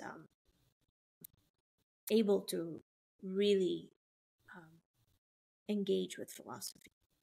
That's my perspective, and I think that there are plenty of people out there who probably don't want to peel those layers of conditioning. Yeah. So, but you did mention something there that was interesting to me, is that you mentioned that we all as kids naturally were questioning, and that's kind of the heart of the question that I think that I would want to investigate would be, are people are people philosophers and entrepreneurs at the heart, at the core of being? Because if you're born, regardless of if you're what is it, Nietzsche talks about the camel, the camel of all the straws or traditions built on top of someone's back. Just strip that away for a second. You're primal, no culture, no traditions, no parental forces, no Nicki Minaj singing into your ear. Just like you're just a kid, and you're asking questions, and perhaps you're trying to solve problems. How do I throw that rock in that hole? I think that's a good question to investigate and be like, are people actually naturally born as philosophreneurs? And if in a perfect world, I know there is no such thing as a perfect world, but in an ideal world where if we had the choice, like if you actually pull someone out of a 9 to 5 and said, you have the choice to do this and you don't have to work under a boss, would you want to do that? That's one thing that I would love to invest. Like, I guess if it was the argument for which one, I slightly lean towards, I think that people are naturally inclined to, but because of what you mentioned, because of a plethora of reasons, it is frightening and very scary to peel back all those layers and return back to your inner child, basically. So I guess the core of the question would be like, do you believe like inner children were philosophers? That would be something that's worth investigating. Yeah, I probably don't even have to investigate, because I think you're right that all children are. That's a really interesting insight, that all children are philosophers, and that means all human beings are too. It's just a matter of getting back to that space in which one truly was. So I do appreciate the perspective that you're sharing, and it's definitely something for me to look deeply into. Yeah, no, it's just something cool to think about. And I think just to add real quick onto that, we talked about Nietzsche before, but he has, are you familiar with his three, I mentioned the camel earlier, his 3 stages of metamorphosis? No. So I'm going to butcher it, but it's like, he has the three archetypes, which is the camel, the lion, and the child, and it's his cycle of personal transformation or self-overcoming, as he likes to portray, which is people are essentially, the majority of people live and die as camels. That's what he says, which is we willfully carry on the burdens of traditions, culture, societal expectations, etc. And then it comes to a point where the camel's back is going to break, and he rebels against everything and says no to all of this, becomes the lion. So the lion is basically a rebellion against all the traditions slapped onto this individual. And he calls the thou shouts, he labels it as a dragon. So it's kind of a lion bouncing with the dragon and overcoming the dragon. You are now before you were a yes man, now you're a no man. But then that isn't the end game, because now you no longer affirm life. Like, yes, you were bound by tradition, but at least you had something. At least you had a routine that you can hold on to. You have an identity that you can ascribe to. When you say no, you're nothing anymore. You're basically reborn, and it's extremely painful. And if you just say no to everything, you're not actually affirming life. So then the next transformation is the child, which is a trip back. It always goes back to being a child, which is reaffirming life and reevaluating all your values, and you're kind of approaching life more as a creative, playful playground. So you've gone through the process of saying yes to everything. Now you've said no, and then now everything's on your terms. That's kind of his high-level concept of the 3 stages of metamorphosis. And so I like to think of it like that as well, where we're born in this world. I wrote a short story on my newsletter that I used to play with Yu-Gi-Oh cards a lot as a kid. And when I look back on it, I was like, man, I had so many entrepreneurial talents back then, because my parents would never buy me the cards, but I had cards. So where does that come from? I didn't steal them. That meant that like I found a way to trade my way up by persuading people in certain ways. And we used to have this game where, we'd spice it up, and I'd say like, I'll duel you. If I win, I get that card. So it is a bit competitive, but like that's just the way like we played. And at the end of it, I had a whole deck, and my mum was like, I never bought you this. Like, where did you get this from? So it's like we have this spirit, and then we go to school, and then we listen to our teachers, which is all good, by the way. I'm not advocating for civilizing ourselves in the school system, but everything comes with a pro and a con. Like, we become civilized, but the cost is our own individuality and everything that comes with that when we were children. So a lot of it, I think, comes to the point where we have to make that trip back. And you can see it play out. So when you look at any person who has everything, all the money in the world, whatever constraints that they had, that they've satisfied, they usually always go back to children. Like, they usually always go back to buying toys. Like a Porsche is basically an adult's toy. So it's like we always go back to being children, to a degree. And yeah, I think it's an interesting way of looking at transformation in life, because when people think about growth and transformation, you need to be able to understand where you're going to. Like, what are you transforming to? And people think, I used to think that transcendence was like you go to like God level, but going back to a child is a different way of thinking. It's like, oh, you're actually going backwards. I mean, but it's not backwards. You know what I mean? So it's a cool thing to think about. Yeah, that is really interesting. And this kind of leads me to the question I've been really wanting to ask you, because I know you're all about purpose and meaning. And you even said that's the philosophy that you hold right now, about having meaning and purpose in life. I'm actually the opposite. I don't believe in having a purpose in life. And so Okay. I'd like to know why you believe that life and each individual has a purpose. Okay, before I answer, I would love to get your afterwards, because that's I would love to hear the antithesis. But my it's a big question, but the way I would go about it is, I did mention this really briefly, but this is going to sound extreme, but it's the extreme examples that usually get to the heart of things, which is, why live if you don't know why you're doing it, or if you're not doing it for a purpose? So if your reason to live is just to survive and take up space in the world, is that a good enough reason? Why are you doing things? Why do you even get up in the morning, clock in, do this and this and that? You could portray it in the natural evolution side of things, sure, but then you have to ask yourself, like, why are you evolving then? Why are you finding a partner to plant your seed and propagate? Like, why? Why not just die?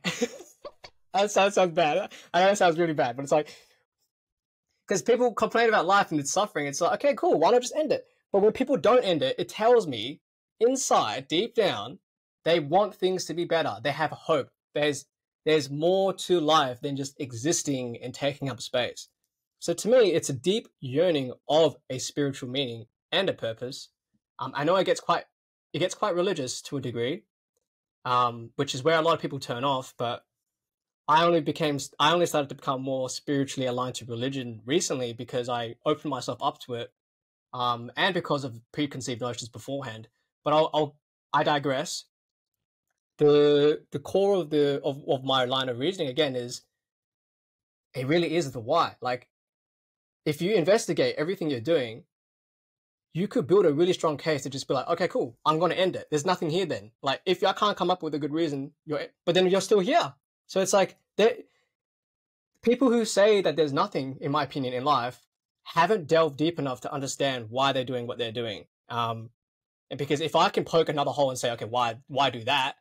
Ultimately, you will come down to a point, in my opinion, that there is a faith or a hope or an intrinsic meaning or a purpose to something that's greater than you. You're hoping for something. That's why you're existing. But I mean, I could be completely wrong. Some people could argue, like, I just don't want to feel hurt. Like, I don't want to get pain. That's why I don't want to die. So I've heard a lot of different arguments to it, and I'm by no means qualified to answer such big questions. But I don't know. Yeah. What's your take? Yeah, I appreciate where you're coming from. It gets a bit kind of deep, because it depends on your perception It's very of deep. self. Yeah. I don't believe that there is a Somya here.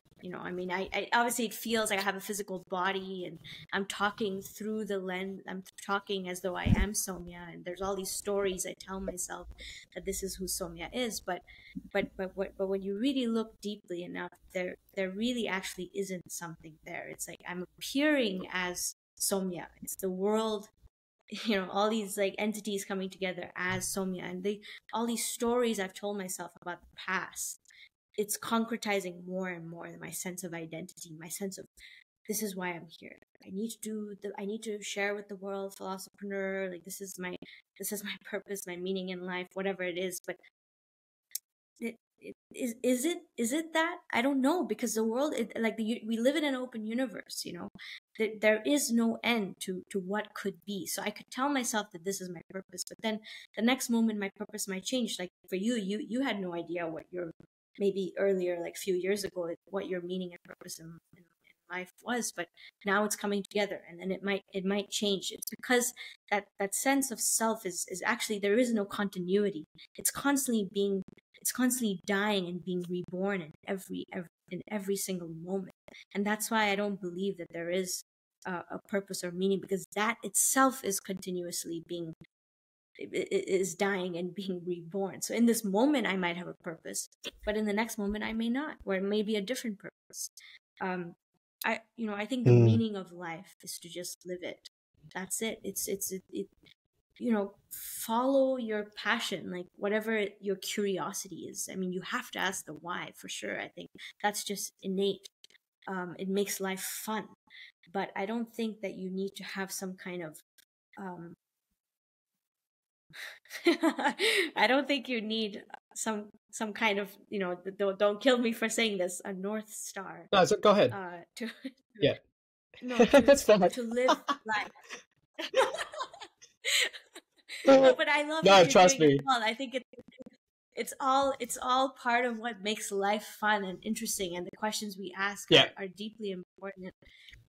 But I think it puts into question this idea of evolution, and I think it's so important what you said, which is that maybe we're kind of evolving backwards, but we're not. So that puts into question this idea of evolution itself. I mean, look, I know that's kind of big. I don't know. I haven't studied it enough to really like say is that true or not. But what I'm saying is that maybe there is no continuity in the self, and if there is no continuity, then there is no meaning or purpose. Okay, so I love this, by the way, and don't be ever offended about, or like worried about offending me, because like that's what debates are all about, and I love it. So don't stress. I also need to ask, with how long do you normally do these podcasts? Because we're touching on topics that I could go on for days. So I don't want to like chew up your time and No, screw up your podcast. I would love to. No, not at all. You're definitely not screwing it up. This is great. I'd love for you to share more. I have never gone beyond 2 hours, but Okay, I think I'll we keep that in definitely mind. have like 15 minutes or so. Yeah. So we're playing in a realm it's difficult to articulate, and I'm definitely not cognitively capable of explaining a lot of these abstract topics. But I do have to question, if we're going to go back and forth. I hear what you're saying. It's actually so cool. I want to like dive into that more. But so it comes down to if you believe in an ultimate end game. So correct me if I'm wrong, but it sounds like the thought process that you have, it's almost eternal. So is there an ultimate end game to it? Because that's what a purpose is basically. A purpose is just an end, was it a means to an end or end to means? I don't know. I'm getting my words all jumbled up. But another big elephant in the room, and is the reason why it's the reason why we can't get to the bottom of everything, and I have to bring it up because we're missing it, and it's the biggest one, and it's the idea of God, basically. So, and that's why I touched on religion earlier. But when you are, because I've delved into this sort of thing a lot, when you are diving into this realm of meaning in life and values and morality, etc., ultimately you do have to answer the question of God and creation. And if because that's ultimately where a lot of the sense of purpose and sense of meaning comes from. It's that I believe that there is a creator that has ascribed one. Okay, like for example, if you created a piece of project, like I'm creating the North Star, I have a purpose for it. It has a meaning. I'm not qualified to speak on this, but I'm just going to speak out loud because whatever. If you're a god and you create, that also intrinsically says that there should be a purpose to it. Otherwise, why create at all? So it does ultimately come down to the question of if you believe in a creator or a non-creator, and then you have to get into the thought process of providing evidence for why you believe in one or the other. And you don't need to have the answer, but it's just getting into that inquiry. Because I hear what you're saying, and I can only speak for me. It's when you ask why you're doing these things, right? And then, for example, like I'll run it through logically. So it's like, I want to make money because I want to have the freedom. Okay, why do you want the freedom? Okay, so I want the freedom so that I can meet a good wife and have children, propagate, and then I can teach them the values. You got to ask all these things, and then you get to values, and then you go, okay, where do those values come from? And then you just keep going on and on and on, and it's like, okay, well, I didn't realize, but my values came from Christian religion or whatnot. And then you have to ask all those questions, and it basically comes down to like, do you believe in morality as an objective moral law or subjective moral law? So, to play devil's advocate to one of your statements of people should live life to live it and have live passionately about it, I agree to the point where the individual is tuned well. If you're a complete psychopath and you're a complete piece of shit, I don't agree that you should live life to the fullest because you have no objective definition of what it means to live good. If I gave that doctrine to someone and to someone who was not tuned well to the world, it's a very optimistic way of thinking.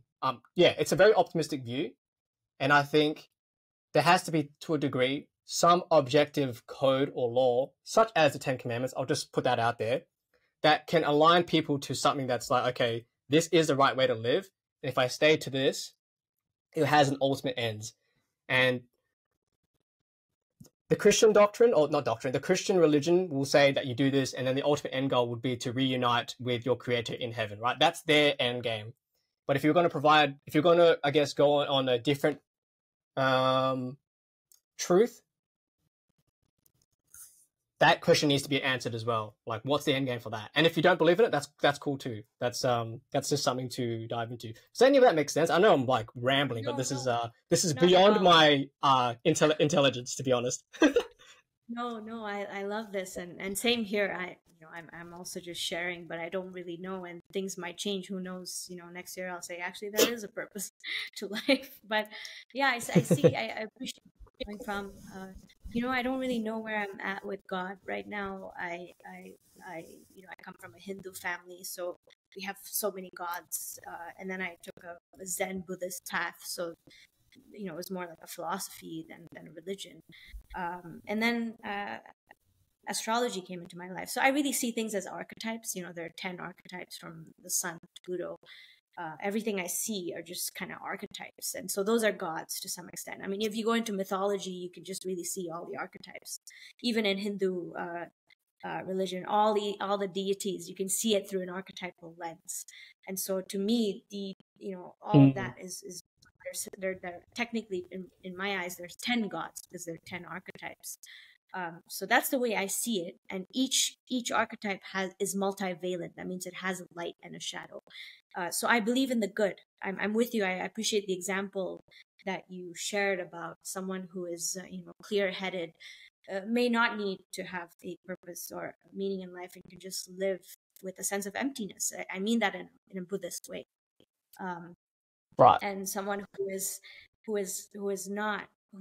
a drug addict, alcoholic, is totally out of whack, may need something to bring them back to the sober realm. I think that's okay. There's nothing wrong with that. But I think if we're really talking about from a place of clarity, truly what life is about, then I'd say that one does not need meaning and purpose. And I mean this from a person who has tremendous amount of clarity. You don't need that in order to live a good life. Okay, that's interesting. How would one orient themselves towards something if there is no ultimate ends or a purpose to guide someone? How would one go about that? If I enter, because we're on opposite ends, and I love this because I haven't spoken to many intellectuals who have the opposite viewpoint. But if I'm going to adopt your way of thinking, and I was in the state that I was maybe 2 years ago when I was like lost, and I didn't believe in a sense of purpose that I have a reason to do something to serve a higher power. Because that's another thing, is that, just real quick about the values, is that when you are serving your loved one, when you are serving your children, when you are serving the community, that is serving a higher power to a degree, because you are serving nobility, you have a faith, you're serving, like, even just being in civil conduct, that is a value that's way above the human. We didn't invent that. Like, I know I'm getting into dicey territory, but like, you are serving higher powers. And I can say the same thing for sin, right? If you're addicted to drugs, or no, so let's not do that one. If your god is money and you chase money, you serve greed, or you serve what are the other ones, like envy. There's like all the deadly sins, right? You're serving something that's, I would say, lower than you, right? If we're going to talk about the polarities, there's the good and the bad, one's high, one's low. So if one does not need a sense of purpose to orient themselves and propel them forwards to something, how would one go about navigating the vast plethora, or the vast infinite potential of life? Because life is very difficult. Yeah, that's a really good question. And I think I kind of did write about this months ago about I'll share it with you because it's exactly on this. I said it's not about having meaning, especially in this postmodern world. It's about orientation. And someone did ask me, like, what's the difference there? I'm forgetting what I said, but I'll send it to you. I think it's a really, really good question. I mean, in this postmodern world that we live in, it's like all relative, right? It's like, yeah, whatever, it's perception is reality. So then there needs to be something that is objective. You're right. You're That's absolutely right. right. I don't disagree with objective reality. It's there. It actually should be more solid than subjective reality. So what is that objective reality? Is it meaning or purpose? Is it the good? Is it the real? And if it is the good, because I do believe in the good, does that indicate Then where does that come from? purpose and meaning? So where does good come from? But yeah, so um, I think with religion, it's a story, right? I mean, it is a Right. story. It is a story. And then we continue to tell ourselves stories because I mean, look, Matt, at the end of the day, this moment is really the most real thing that I can be sure of, right now. Yeah, I can tell you what happened yesterday, but it's not really here anymore. It's not what's real. And so I keep accumulating all these stories from 1,000 yesterdays in my mind. And that kind of tells me what is. I know I'm really trying here. No, it's all good. And that I'm not tells laughing at you. I love the thinking. That's all. thank you. And that is what's telling me what is good. All these stories, religion, my parents, my ancestors, myself from yesterday, I did something wrong, and then I corrected it, and and then something about the correction felt better than the wrongdoing. So now I've learned something. So is it just experience itself that is telling me what the good is? I just can't make the connection of the good with meaning and purpose. That I cannot make. I can't. I mean, can you help me? Can you help me see why the good means that there's meaning and purpose in life? Yes, because why would you orient yourself to good? Why not bad? Why is good a priority over bad? Why is why is benevolence better than malevolence? If I was an evil son of a bitch, I could argue that malevolence is better. So you would have to build a case, because I know it sounds self-evident that, obviously benevolence is good because we want to advance society. But there's a lot of people who are like extinctionists who are like, there's too many people on earth and we need more people to die.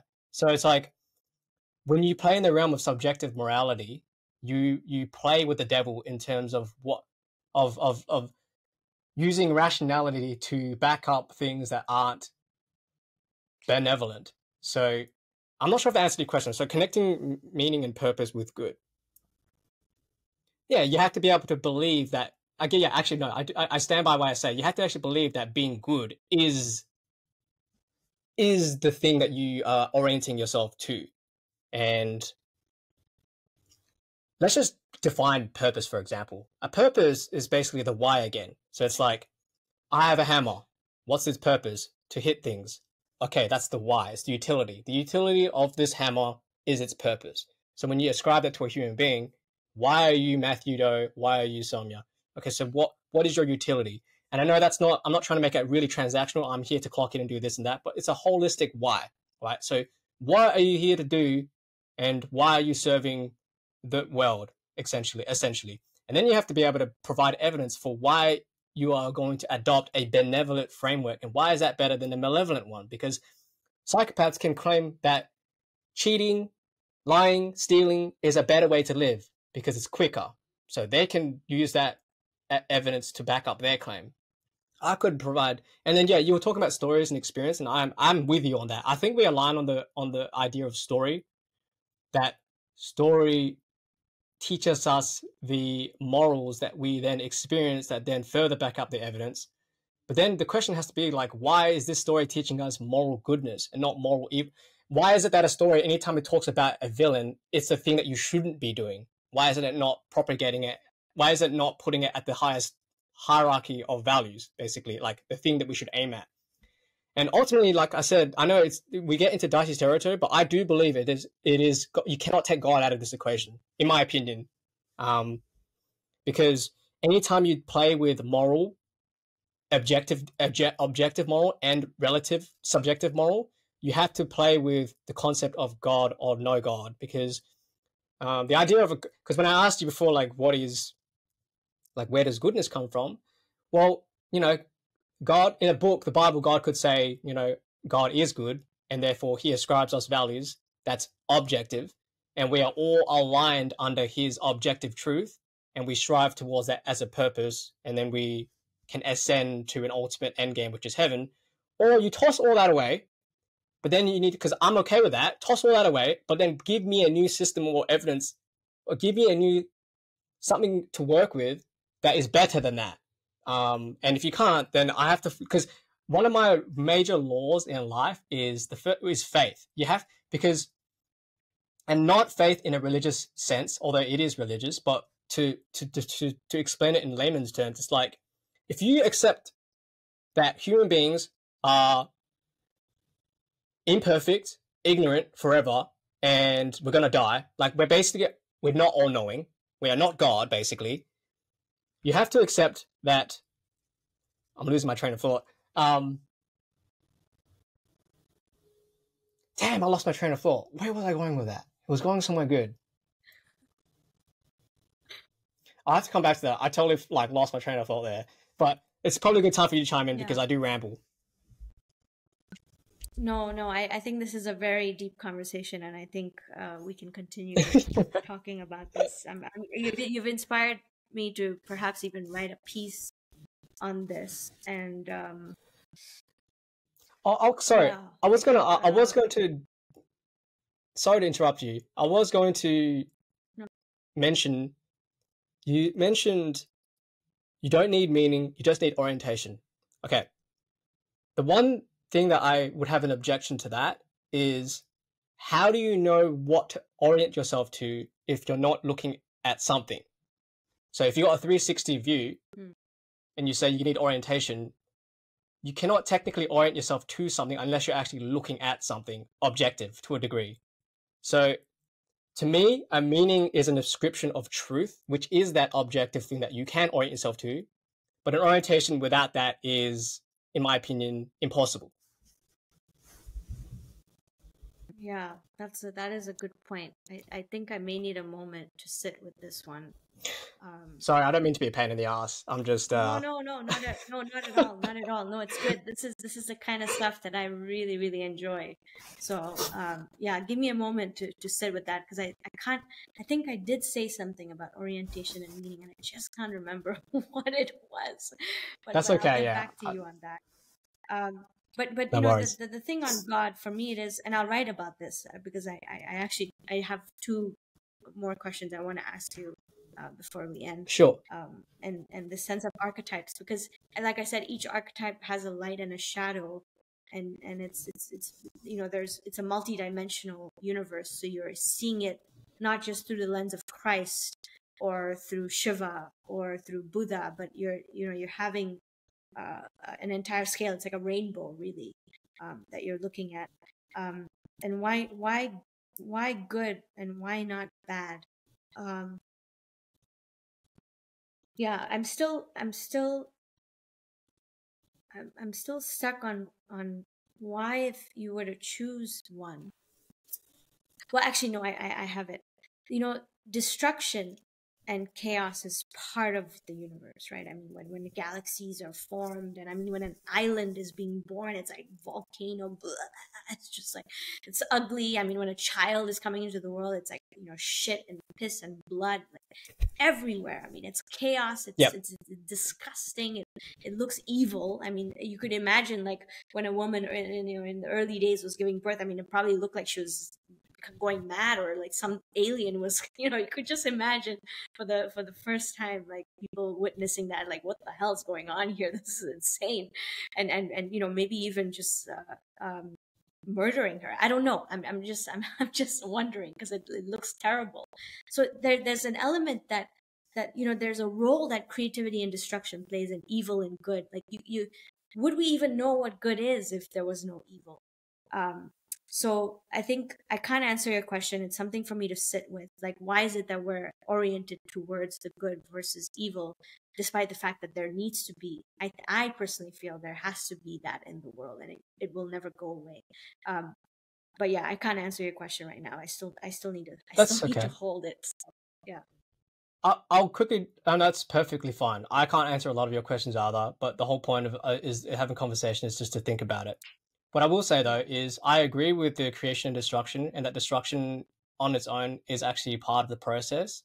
I would separate that from malevolence and benevolence, though. That's the distinction I would make. So I wouldn't equate destruction with malevolence. So good and evil are good and evil are separate to creation and destruction, in my opinion, because I agree that you need destruction. You need to kill the shit parts of you so that the goodness can grow. So that's fine. Malevolence, though, is evil is different. Like, evil is being able to torture someone and laugh about it. That isn't just destruction. That is taking pleasure, which pleasure is meant to be something that's happy, yay, happy, but you're distorting it into not the advancement of a human person of life, but you are torturing it, right? There are fates a lot worse than death. So to me, that is a state of malevolence, and that's the only the distinction that I'd make that separates the. I have no qualms with destruction as being part of the universe, but I don't. I detest malevolence as a way of truth, because a lot of it comes back down to truth. So if we're orienting ourselves to what truth is, you have to define what is truthful. And then I believe malevolence is not a truthful way to live. I believe benevolence is. And then you kind of have to ask, like, then you get into the whole story of why, like, the story of how it explains what those two things are and the polarities. And I love what you said about the archetypes and the polarities. I believe in that as well. I believe in that we all represent different archetypes, and we all have polarities in terms of we have our own shadow, and we have our own, like, we have our own saints and we have our own devils. But I do believe in a union as well. This one is very outside of my intellectual capacity to explain it in rational thought. I have to actually write about it. But it is very religious in the sense that if we all came from one union, like one unit that got separated into all these different polarities, then how would we then return to that, you know? And that's the whole idea of heaven, obviously. So that's why. So yeah, I'm not qualified. I would probably need a good Christian to be able to teach me that. I only just started reading the Bible recently, so that's why I have these ideas at a high level, but I won't be able to articulate it to in the best faith. So Yeah. Yeah, no, I really appreciate that. And I've been thinking about the Bible as well because I've never read it. And I've been feeling inspired to read both the Old and the New Testament. But, yeah, recommend this it. idea of heaven does not exist in Hinduism and Buddhism. So then you get to that, kind of conflict between the religions as well. So I think this is definitely a deeper topic for us Yeah, that's to go into. So let me just kind of move into the last question here, and it's about how you spend your day as a philosopreneur. What does we can just share what does a day in Matt's life look like, and then lastly, do you think we need more philosophers in the world, and if so, why? Okay, awesome, great question. So my day is very uneventful and very boring, but it's that boringness that gives me the peace that I'll explain what it is. So my ideal day is to wake up early. So it's like 6. So 6 to 11. If I don't get my deep work done there, to me, the whole day is ruined. It sucks. So like my goal is I spend the first 2 hours writing. A lot of this is following on from Dan Coe's philosophy. So if you're familiar with his philosophy, I've adopted his way of living in terms of the daily system. So it's very much the same. So it's 6 to 8 uninterrupted writing. So this could be anything on my newsletters. It's actually mostly my newsletter and my North Star. And then I'll take a break, and then the next 2 hours will be, I've put this off, but it should be engagement and connecting with more and more people online communities, and because that does take time and that is an investment. And I hate that that's the first thing to go whenever I feel busy, but it shouldn't be like that. It should be a priority. Social media is a social environment. If I didn't meet you, we wouldn't be able to have this conversation. So that's the hour that I ascribe to that. It's usually in the 9 to 10 period. And then 10 to 11 is usually spillover from anything else that I have. I always leave the third priority as something that's quite miscellaneous. Whatever needs to be done then. 11 to 3 is generally recovery period, because I try to work 7 days a week. So that 4 hours every morning can be quite intense on the mind, especially if you're playing with these concepts. So 11 to 3 is generally long walks, gym, playing with my dog, socializing with people outside of Twitter, or anything to do to just take my mind off of the work. Because anytime I neglect that, I burn out, and burnout is not something that is fun. And then 3 to 6, it's more divergent thinking. So convergent thinking in the morning, divergent thinking in the evening, which is more about planning and strategizing what my week's going to look like, what tomorrow looks like, what my funnel looks like. It's a lot of just the back end stuff where I'm just like, oh, this can be this and this. A lot of it's just whiteboard work, to be honest. And also a little bit more engagement, because there's a lot. Like, engagement is just like, it's an endless pit if you really want to play with that. And then 6 o'clock, I try to cut everything off. I'm really bad at this. I really wish someone could like smack me on the face and be like, that's enough. So 6 o'clock should be the cutoff where I'm allowed to watch Netflix, play games, and be a degenerate, because I believe that self-improvement should be able to incorporate all of it. It shouldn't just be cold showers, meditation, journaling, and being such a beautiful saint. You should be able to do all those things so that you can unwind, so that you can have a drink, so that you can Netflix, like as long as it's managed and you're doing it on your terms, basically. And then I try to be in bed early. So that's just a typical day. It sounds so boring, but that's what I try to do. And then to your second, what was your second question? It's, do you think we need more philosophers in the world? Yes. If so, 100%. Of 100%, we need more philosophers in this world.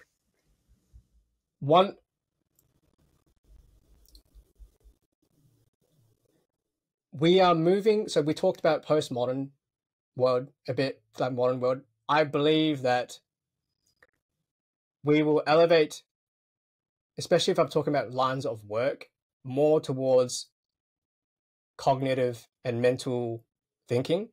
If you're thinking about technological advances and how physical labor is slowly going to, I mean, we'll always need labor, but in terms of its propagation and its advancement forward, I think we move more into the world of being able to leverage your mind.